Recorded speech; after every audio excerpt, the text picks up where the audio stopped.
Hey guys, welcome back to the channel, Scott Jelinski Modern Samurai Project. I'm here with my best bro, AJ Zito for Practical Performance, outstanding instructor and master gunsmith. So a lot of people ask me, right, how do I get my guns to shoot so flat and reliably and things like that. And of course I tell them it's me and my grip, right? But here's the thing, you can't buy skill, but you can buy performance, right? So one of the things I use to help me with my performance, because I'm not trying to make life harder, is the Practical Performance custom captured guide rod for pretty much all Walther products, right? For the most part. Yeah, it'll work in the Q4, it will work in the Q5, it will work in the PPQ, it'll work in all of the 4.5 and 5-inch PDPs, and maybe will work in a gun coming out soon. Anyway, right? So AJ, what was the thing? Like you and I first started talking about this back in the day because like all German guns, like you guys know I'm sponsored by Walther, you know, I was helping part of the development of the PDP and stuff like that. But like all German guns, they are way over sprung, right?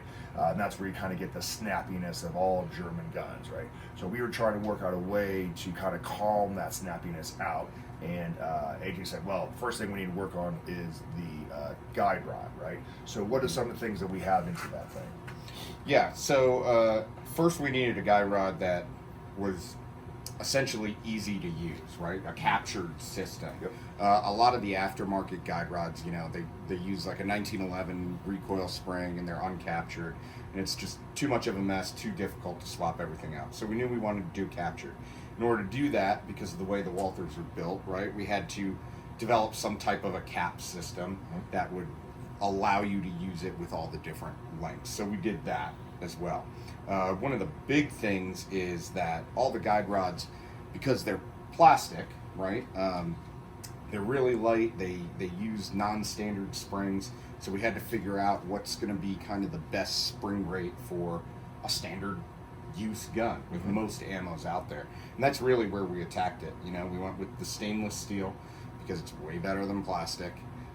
We had to do some design features to make it work with multiple guns across the, you know, the Walther catalog, right? So that it could drop in from like a Q4 into a PDP or a Q5 SF or something like that. And then we had to talk about the actual springs. I know we decided that we wanted a spring that was readily available. Yep. And to me, there's no other spring out there that's more readily available than like a Glock 17 recoil spring. So we based it off of that using an ISMI Glock 17 recoil spring. Yep, and especially in the pounders, right? So you can customize it from there. If you don't want to mess with your striker spring, right, you can just throw a 15-pound Glock spring in that thing, and it'll work. Just drop it in, and it'll go. And the level of snappiness, perceived snappiness, will absolutely be noticeable, right? We had a guy, I just taught a 3-day class. AJ hosted me out, right? Won't say his name, but you know, the gun moving for him was important because he has some natural tremors, right? We threw that thing in there, and he looked like he saw Jesus, right? And it had a noticeable difference on his performance in the class, right? Again, guys, yeah, be a man, hold on, shoot hot ammo, whatever you want to do, right? But here's the thing, man, I ain't trying to make life harder, and I'm not trying to induce arthritis, right? So if you can make things easier and they're still reliable, why not? Why not, right? So that's why we went with the Glock stuff, right? All you have to do is to undo it, right? Is then eventually, let's say that you want to go to a 13-pound spring, you want to try that. Then you have to balance, right? In all plastic guns, but especially in the Walther, you have to balance the poles, for lack of a term, between the striker spring and between the recoil spring. So if you go for a 13-pound spring, I will tell you to put in the Springco reduced striker spring, and that will be balanced, all right?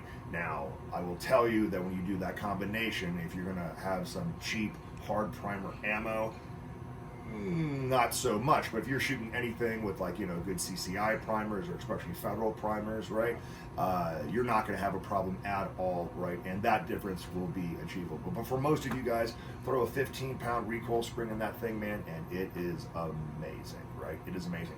I'm just going to show you how easy this thing fits, right? So we got my 5-inch PDP, right? This one has been, the lower is from Boresight, the upper is from Monsoon Tactical, but all we have to do, it's as easy as that comes off, right? There's the guide rod. Now, I want you guys to look at this gun and this guide rod. This guide rod probably has close to 6,000 to 7,000 rounds on the original spring, right? Again, just to show you how easy it is. I know you guys know how to find a guide rod, but people don't believe me. Right? So here we go, in, right? And what I want you to do is, I know you can't perceive it, but I just want you to listen to this rack. See how easy that is? Now do that with your stock 19-pound Walther guide rod and see what happens. It massively helps out controlling the gun so that you can do less and shoot faster and more accurately, right? So there's that one, right? Anything to add to that, bro? Yeah, the only other thing is I tried to make this as user-friendly as possible.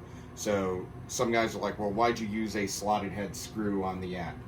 Well, very simply, if that thing comes loose, they're all Loctited originally, but you shoot enough rounds, you heat up the Loctite enough, that screw might start to back out. Pick up a piece of brass off the ground and tighten it. You don't need special tools for it. You don't need anything. You can just fix it right there. Yep. Other than that, that's how many inch-pounds should they torque that down to if they change out the spring? 3 Ugga-Duggas. 3 Ugga-Duggas. Ugga-Duggas. Yeah. That's about it. Okay, awesome, good deal. I believe in the product so much, I've been using them now for probably going on 2 years? At least. At least 2 years. Well, when I used to shoot a PPQ, so that was a very long time ago. A very, very long time ago, right? So I believe in the product so much, guys. I'm actually gonna, I actually bought some from AJ. I'm gonna put them on my website, right? There'll be a link down in the notes for YouTube, or you can click the link tree.